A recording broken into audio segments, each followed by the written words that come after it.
ஊழல் லஞ்சம் நான் சொல்றேன் இன்னும் 99% அப்படியே தான் இருக்குது. இந்த இடத்துல இது வரைக்குமே நான் வந்து கலந்த ஒரு நிகழ்ச்சியில இந்த மாதிரி நடந்துச்சு அப்படின்னு சொல்லிட்டு அவர் வந்து ஏத்துக்கவே கிடையாது. இப்போ இது முன்னாடி ஆட்சியில் வந்து மகளிருக்கு வந்து 1000 ரூபாய் கொடுக்குறோன்னு சொல்லிட்டு என்ன அனைத்து கார்டுக்கும், அதுக்கப்புறம் என்ன பண்ணாங்க, தகுதியான கார்டுக்கு மட்டும் கொடுக்க முடியும், எல்லா கார்டுக்கும் கொடுக்க முடியாது. அனைவருக்கும் வணக்கம். தமிழக முதலமைச்சர் வந்து முதலமைச்சர் பொறுப்பேற்ற பிறகு கரூரில் போய் சந்திச்சிருக்காரு இல்லையா, அதில் வந்து சில விஷயங்களை பேசினாரு. சில கருத்துக்கள் வந்து மிகப்பெரிய வரவேற்கத்தக்கதாக இருந்துச்சு. சில கருத்துக்களை வந்து நம்ம வந்து பேசணும். கண்டிப்பாக இது வந்து ஒரு அரசியல் சார்ந்த விஷயங்களாக தான் இருக்கும். ஈம்ப தமிழ் வந்து ஃபஸ்ட் டைம் பார்க்கணும், மறக்காம வந்து சப்ஸ்கிரைப் பண்ணி ஆதரவு கொடுங்க. வாங்க வீடியோக்குள்ள போகணும். தமிழக முதலமைச்சர் அங்கே போகிறதுக்கு முன்னாடியே வந்து 5000 பேருக்கு 6000 பேர் பாதுகாப்போட போனார். ஏன்னா இதுக்கு முன்னாடி வந்து 41 பேர் வந்து இறந்தது மிகப்பெரிய ஒரு வருத்தத்துக்குரிய விஷயம். தமிழ்நாட்டே இல்லை, இந்தியாவிலே மிகப்பெரிய ஒரு மோசமான சூழ்நிலை தான் வந்து ஃபர்ஸ்ட்டு போச்சு. அந்த அளவுக்கு க்ரௌடு. பட் வந்து சில கேள்விகளாக கேட்டார். அந்த கேள்விகள் பற்றி நம்ம வந்து சில விஷயங்கள் நம்ம பேசணும். அவர் வந்து என்ன ஒரு குற்றச்சாட்டு வைக்கிறார் அப்படின்னா, தமிழ்நாடு காவல்துறை முன்னாள் ஆட்சியில் இருந்தவங்க, காவல்துறையில் இருக்கிறவங்க வந்து முன்னாடி வந்து எச்சரிக்கை கொடுக்கல, அதுக்கு முன்னாடி மாட்டம் போகும்போது எச்சரிக்கை கொடுத்தாங்க, நான் வந்து அதுக்கு தகுந்த மாதிரி காவல்துறைக்கு ஒத்துழைப்பு கொடுத்துட்டு போயிட்டேன், அதுக்கப்புறம் வந்து இப்போ வந்து நடந்திருக்கு அப்படின்ற விஷயத்த வந்து சொல்றாரு. ஒரு பக்கம் அவர் சொல்ற கருத்து இருக்கு, இன்னொரு பக்கம் விஷயம் வந்து நம்ம பார்க்கணும். ஏன்னா வந்து ஒரு பக்கம் மட்டும் பார்த்தா பிரச்சனை கிடையாது, 2 பக்கம் பார்க்கணும். இந்த இடத்துல இது வரைக்குமே நான் வந்து கலந்த ஒரு நிகழ்ச்சியில இந்த மாதிரி நடந்துச்சு அப்படின்னு சொல்லிட்டு அவர் வந்து ஏத்துக்கவே கிடையாது. இன்னுமே இந்த தவறு வந்து திமுக நடந்துச்சு அப்படின்ற விஷயத்த மட்டும் தான் சொல்றாரு. நான் என்ன சொல்றேன்னா, திமுக மூலியமா செஞ்சிருந்தாலும் அந்த இடத்துல வந்தது யாரு, நீங்க. அப்ப வரும்போது என்ன நடக்குது, விபத்து நடக்குது, 41 பேர் வந்து உயிரிழந்துட்டாங்க.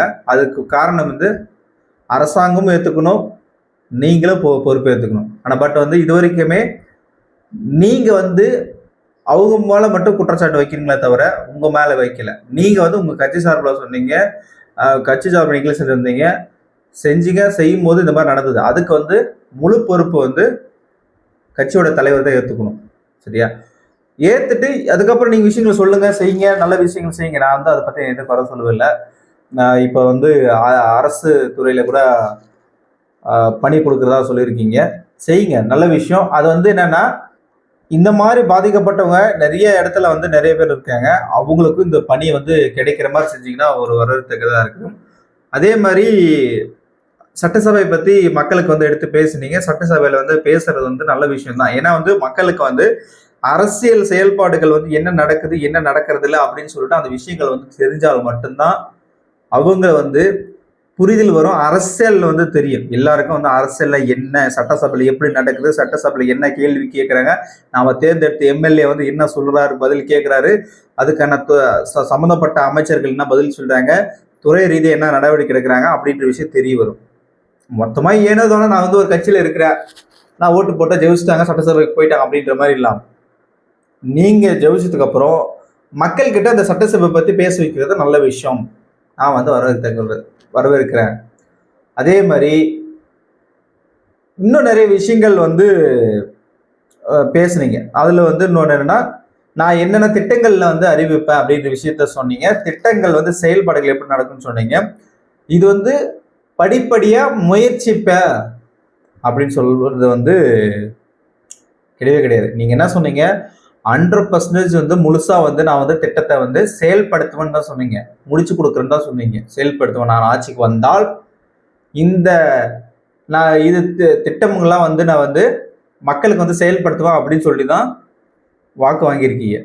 ஒரு சில பேர் இத்தனை வருஷம் திராவிட கட்சிகள் இருந்துச்சு, திராவிட கட்சிகளை வேண்டாம் அப்படின்னு சொல்லிட்டு இப்போ வந்து புதுசாக வந்திருக்க உங்களுக்கு பொறுப்பு கொடுத்தாங்க.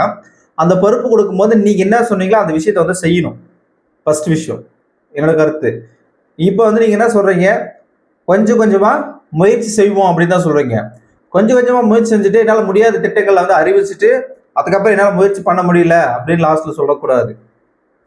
எல்லா திட்டத்தும் அதுக்குன்னு ஒரு டைம் இருக்கும், அதுக்குன்னு ஒரு பட்ஜெட் போடணும், பிளான் பண்ண கண்டிப்பா இருக்கும். ஆனா முடிச்சு கொடுக்கணும். நீங்க என்ன சொன்னீங்களோ அந்த திட்டத்தை என்ன சொன்னீங்களோ அதை வந்து செயல்படுத்தி காட்டணும். அதுதான் மக்கள் வந்து எதிர்பார்க்கிறாங்க. இப்போ இதுக்கு முன்னாடி ஆட்சியில் வந்து மகளிருக்கு வந்து ரூபாய் கொடுக்குறோன்னு சொல்லிட்டு என்ன அனைத்து கார்டுக்கும். அதுக்கப்புறம் என்ன பண்ணாங்க, தகுதியான கார்டுக்கு மட்டும் கொடுக்க முடியும், எல்லா கார்டுக்கும் கொடுக்க முடியாது அப்படின்னு சொல்லி ஒரு அறிக்கை விட்டாங்க. நிறைய பேர் கேட்டாங்க, கெஞ்சினாங்க.